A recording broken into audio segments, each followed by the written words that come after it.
Hi guys, welcome to week 11. Can you believe we're already in week 11? It's insane. We only have about 18 weeks including finals. And we have spring break next week. Yay! Just wanted to make a little video to go over the research essay, which we are now starting. We're kind of starting the beginning of setting the intention to find our topics and start gathering research, using the library database, using the internet, but finding really great sources. And so this video is going to be all about kind of what's wrapping up this week with the rhetorical analysis, and then also what's going to be happening over the next several weeks, next 4 weeks. And that's research. Usually it's the biggest, toughest, most challenging, and most rewarding assignment of an English class is to really kind of put some of our skills into play and to gather up credible sources that inspire us on a topic related to justice, since that is our big theme.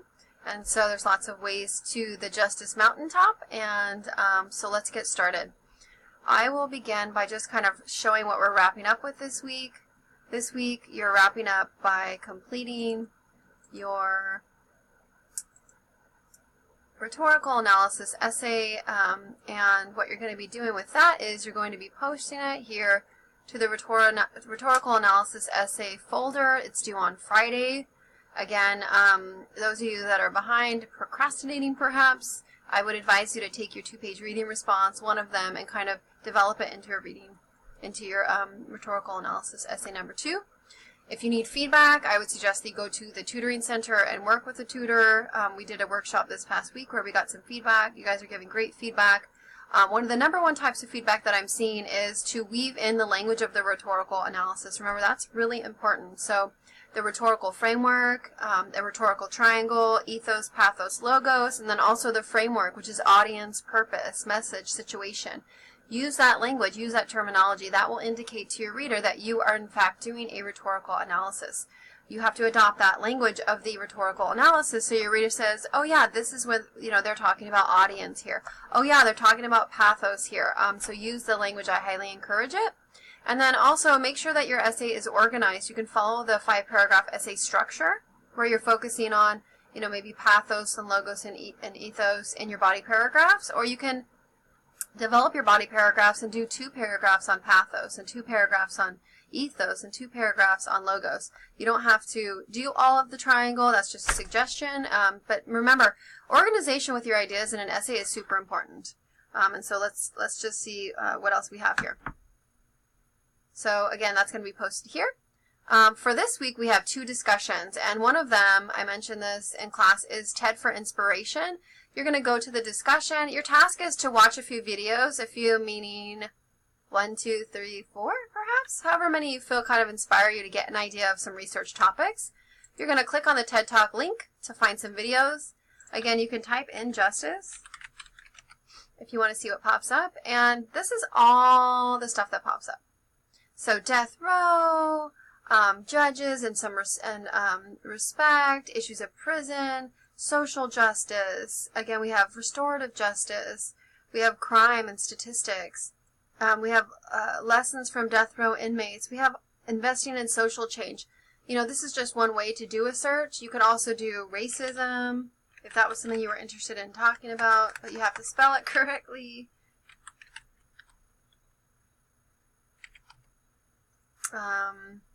There's a couple here. Again, you can do it by subject, or you can also search by topic, popular topic. So global issues will often lend themselves to issues of justice. So let's click on that. Let me clear my search and go back to TED. Again, you can search in a few different ways. You can just go to the main page. There's an interesting one here about gentrification. This one's interesting just because I had never heard of spatial justice. It's a really interesting concept. It says the idea that justice has a geography and that the equitable distribution of resources and services is a human right. And so that kind of evokes ideas of all of the readings that we've looked at, but especially Martha Nussbaum's. So again, you're using TED to kind of inspire you about topics, for research connected to justice, something that's poignant and beautiful and that you really want to explore more, that you're interested in. So again, You're going to go to TED. You can search by using the search box and typing in your search here, or you can search through by just clicking on the TED icon here and seeing, I mean, there's tons of talks. So there's most popular if you're interested in that. You can see this is one I've used a lot. It's about how schools are created during the Industrial Revolution in the early 1900s, and how that production line mentality has actually stifled creativity and really stifled the way that we understand education and teaching other people. There's all kinds of stuff, body language, great leaders inspiring action. Again, you want to just cruise some talks, think about this idea of justice and how it manifests itself in our lives, in our individual lives, in our collective society. When you hop on the discussion board, you're going to report back to us on what you watched. Give us delicious details, a paragraph or so. Shannon has an interesting one here of the stuff that she looked at as an example if you're in the Tuesday class. But again, make sure that you are responding to another classmate's discussion, because many people are losing points because you're just posting an original discussion and you're not engaging with other people. It's really fun to engage with other people's ideas. That's what makes it a discussion. So that's one of the discussions for the week. The other one is kind of a big mamma jamma, and I have to kind of revise it a little bit, but I just want to kind of start entering into this idea of justice. On the discussion, there are 2 links for the library databases, and there are also 3 sample research essays. One on sexual assault that was written during the time of the big college fiasco with the whole rape incident with a student at a university. I can't remember the name of it, but you'll see it when you click on it. There's one on police justice, and there's also one on the meat industry. And so they're just different ways of looking at issues of justice. So with the sample essays, you can look at them and check them out. One thing I wanted to point you to that I'm going to add a link to, but in case, I don't add it or you can't find it or it's not working, you're going to click on syllabus. This is in your packet that I handed out, but just as a reminder, I downloaded the syllabus again just so you could see it. You're going to scroll down, and what I want you to do is I want you to find the research essay assignment. Bam! And so this is something we'll be talking about for the next several weeks. But your last formal writing assignment of the semester is research, where you pick your own topic or conversation linked to justice, and you're going to gather sources that reveal the conversation from various perspectives. So, for instance, if you're talking about spatial justice, you might be looking at an architecture's perspective, an architecture's idea of spatial justice and what it looks like when people are living closer together and how that correlates with socioeconomics and poverty. Maybe you'll look at that perspective, and then you'll also look at the perspective of someone who is a geographer and talks about that specific aspect of spatial justice. And maybe you'll even use that TED Talk where she's talking about spatial justice. And so again, you're gathering voices in the conversation that are different, that offer various ethos, various credibilities and ways of looking at something, and then you're kind of merging them together, and then you're going to go ahead, that's your they say, and you're going to jump in with your own I say. What are your thoughts about spatial justice in light of everything you've heard so far? So remember, this is a discussion, right? This is a conversation. It's a research project, but it's based on voices. Just like they say, I say kind of tells us that you're entering into this conversation about a topic. What has already been said? What's missing from the discussion? What is an area of the discussion that has not yet been tapped into? And so that's your task as a scholar, is to think, what's missing from this discussion, or what interests me that I want to further this idea and develop it. So again, your task is to pick a juicy topic that stirs you and makes you want to do some research. Come up with a list of questions guiding your search, and we'll do that a little bit together, but you can start doing that on your own. It could be simple as what is spatial justice? What does spatial justice look like in the city versus in the country? How is it different? But again, questions are going to guide your research. You want to come up with a variety of sources, build on your conversation, and then enter the conversation and get your readers thinking about and engaged in the conversation that unfolds. Here are the grading requirements, 6 to 8 full pages, and so on. You can check this out.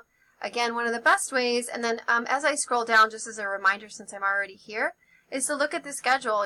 We are going to be going on spring break soon. We have a couple of discussions that are going on, and then we're going to continue engaging in our research. We have a workshop and feedback in class, week 14. So again, you want to make sure that you're prepared to workshop. You want to have a solid draft of something you can get really good feedback on, because workshopping is by far the best way to get feedback. The research essay is due week 16. So again, we have a lot of time to work on our research ideas, and so we don't want to procrastinate. We want to set our intention to stay focused, to stay on track, to figure out something that inspires us, and to really do the work of a scholar, which is gathering research from various voices. And so one of my expectations for you as I scroll back up and get back onto the class discussion is to really use the database, optimize your research, and use the database to help you with that. So again, there's some links. You know, we've all probably in some way gone to the library or attempted to use the database, and this is your opportunity to further your understanding of how to use the database. And so there's lots of different articles here. There's databases. There's a few that are better than others. I would recommend CQ Researcher, EBSCOhost. I would also recommend Opposing Viewpoints and ProQuest. I will make a separate video that kind of goes over these, but I'm just going to click on CQ Researcher so you can see what it looks like. So here is CQ Researcher's homepage. So I know right away that there are hot topics on here because we already have one here. And it's about restoring Obama-era regulations requiring Comcast, Verizon, AT&T, and other internet source providers to treat all internet traffic equally in terms of speed, access, and cost. It's called the Neutrality Act, so there's a current kind of fight over that. If I scroll down, there's article on Africa and affordable housing and Saudi Arabia's uncertain future. But one really cool feature of this database is the hot topics. I mean, many of these topics, probably all of them in some way, tie into this idea of justice. So if I just click on one like immigration, for example, then I will get kind of this question: will Trump succeed in blocking undocumented immigrants? And we have a picture of the wall. And so again, this is kind of an overview. And then there's also more reports related to it. So debate over immigration, illegal immigration. Again, the databases are awesome. If I just go back home, I can go back home. I can browse topics, right? I can browse reports. I can look at pros and cons. I can just click on it. So pros and cons of all these topics: bilingual education, child abuse, civil liberties in wartime, right? Consumer protection, cost of living and wages.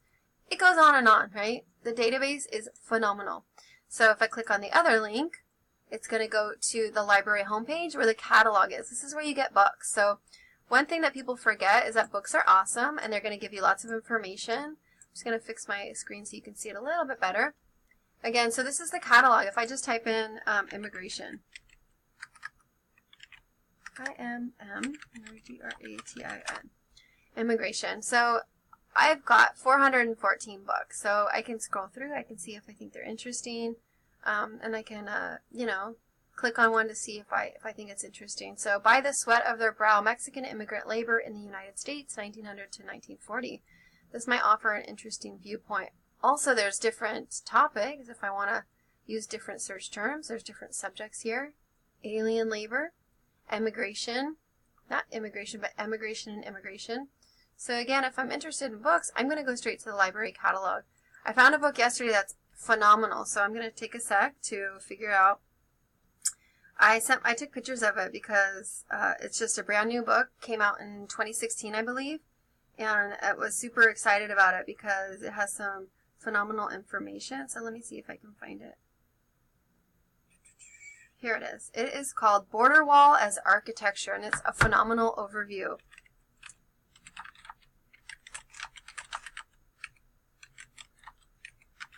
I was in the library yesterday with a class, and I found this book. So here's this book. It came out in, let's see if it has a date on here. Doesn't say. How weird.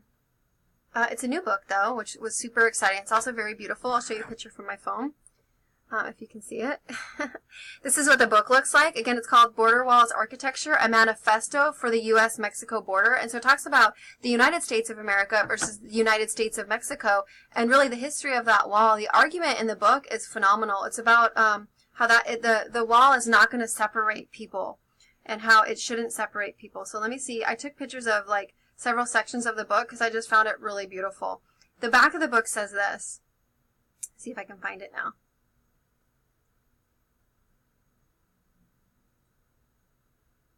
Let me see. Oh, it's just so beautiful. There's pictures of the history of the wall, which I didn't know when I was looking through the book, is that the wall was first really erected after 9/11, after all the terrorist attacks in the United States, and I didn't know that. I mean, maybe at some point I had heard that, but I had forgotten that over time, and so I thought, well, it's interesting to take those preventative measures after this,